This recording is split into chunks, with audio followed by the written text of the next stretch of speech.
हिंदी भाषा में शब्द और उनके विविध प्रकार। बच्चों की 1 से 8 तक की पढ़ाई सुविधा के लिए हिंदी विषय में शब्द अक्षरों या वर्णों का समूह है। शब्द व सार्थक ध्वनि है जो एक या अधिक वर्णों से मिलकर बनती है। इसका एक और प्रकार से भी प्रस्तुत कर सकते हैं। वर्णों के ऐसे समूह को जिसका अपना स्वतंत्र अर्थ होता है शब्द कहा जाता है। शब्द 2 प्रकार के होते हैं, सार्थक शब्द, निरर्थक शब्द। सार्थक शब्द वे शब्द हैं जिनका कोई अर्थ नहीं करता है, जैसे कलम, मोहन, आप, भोजन, माला आदि।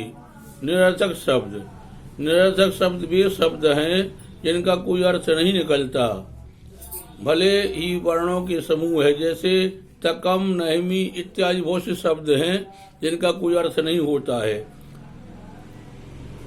व्याकरण में केवल सार्थक शब्दों का ही अध्ययन किया जाता है। रूढ़, यौगिक और योग रूढ़ शब्द।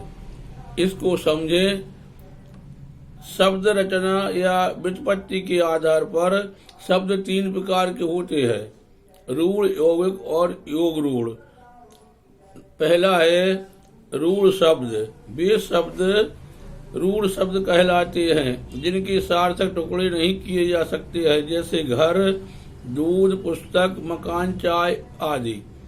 दूसरा, वे शब्द यौगिक शब्द हैं जो 2 शब्दों के संयोग से बनते हैं, जैसे वाचनालय, प्रधान अध्यापक, बैलगाड़ी, गाड़ी वाला, भोजनालय।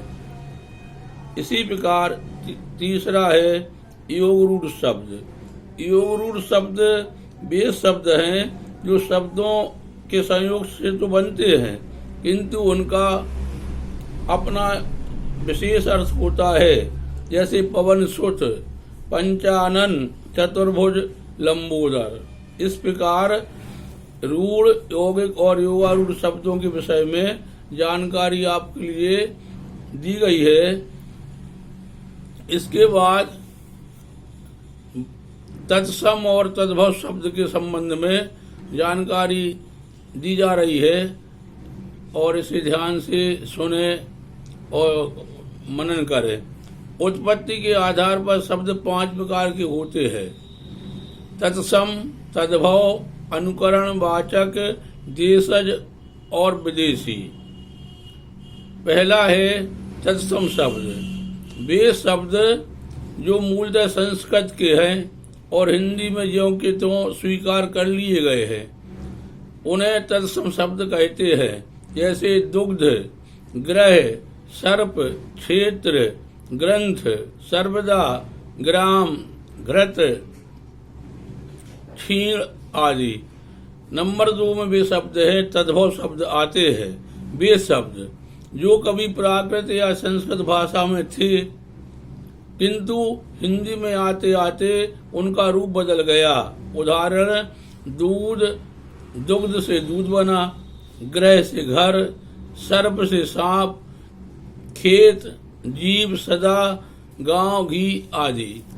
लंबे समय तक बोलचाल में प्रयुक्त होने के कारण तत्सम शब्दों के रूप बदलते हैं। उन्हीं शब्दों को आज हम तद्भव कहते हैं। कुछ तद्भव शब्द और उनके तत्सम रूप यहाँ दिए गए हैं जो आपकी जानकारी के लिए प्रस्तुत है। तद्भव शब्द और तत्सम: अमोल, अमूल्य, अंगूठा, अंगुष्ठ, आसरा, आश्रय, आंचल, अंचल, आधा, अर्ध, कोण, कुष्ठ, किवाड़, कपाट, धरणी,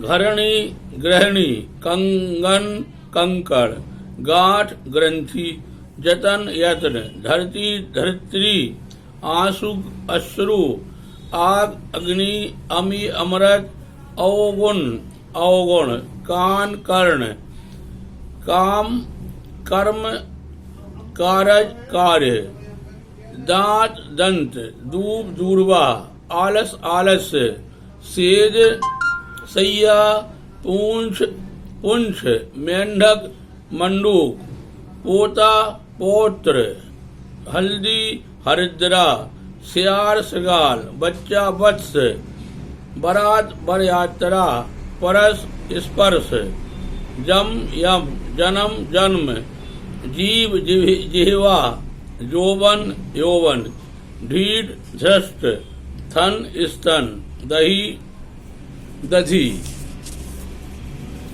कुम्हार कुंभकार, कौआ काक, खार छार, गांव ग्राम, घड़ा घट, चोंच चंचू, वाद वार्ता, सूत सूत्र, दीपावली दीपावली, दूध दुग्ध, नींद निद्रा, नंगा नग्न, सदा सर्वदा, बहन भगनी, बहु बधू, होली होलिका। तीसरा है अनुकरण वाचक शब्द।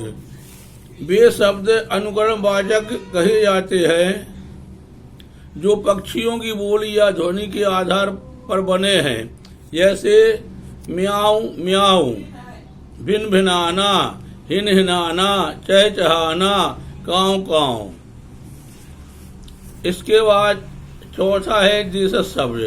देशज शब्द वे शब्द हैं जिनके मूल रूपों की उत्पत्ति के विषय में निश्चित रूप से कुछ नहीं कहा जाता, जैसे कटोरा, लोहा, लड़का, कुल्हड़, पेट, ठेठ, पगड़ी, अच्छा। पांचवा है विदेशी शब्द। वे विदेशी शब्द हैं जो अन्य भाषाओं के हैं किंतु जिन्हें हिंदी में मूल रूप में स्वीकार कर लिया गया है। ऐसे शब्द अंग्रेजी, फारसी, फ्रेंच, अरबी भाषाओं के हैं, जैसे school, pencil, pen, rail, cup, coat, pant, shirt, कीमत, मौसम, चाय, बेईमान, बेशक, खुशबू, ईमान आदि। ऐसे शब्दों की संख्या दिनों दिन बढ़ती जा रही है। इसके बाद अब अगला है विकारी और अविकारी शब्द। प्रयोग के या रूपांतर के आधार पर शब्द दो प्रकार के होते हैं, विकारी, दूसरा अविकारी। विकारी शब्द जिन शब्दों के रूप, लिंग, वचन या कारक के अनुसार बदल जाते हैं उन्हें विकारी शब्द कहते हैं। इन शब्दों के चार भेद हैं, संज्ञा, सर्वनाम, विशेषण और क्रिया। अविकारी शब्द जिन शब्दों के रूप सदैव एक जैसे रहते हैं, किसी प्रकार का परिवर्तन नहीं होता है, उन्हें अविकारी शब्द कहते हैं। इनके चार भेद हैं, क्रिया विशेषण अव्यय, संबंध बोधक अव्यय, समुच्चय बोधक अव्यय, विस्मयादि बोधक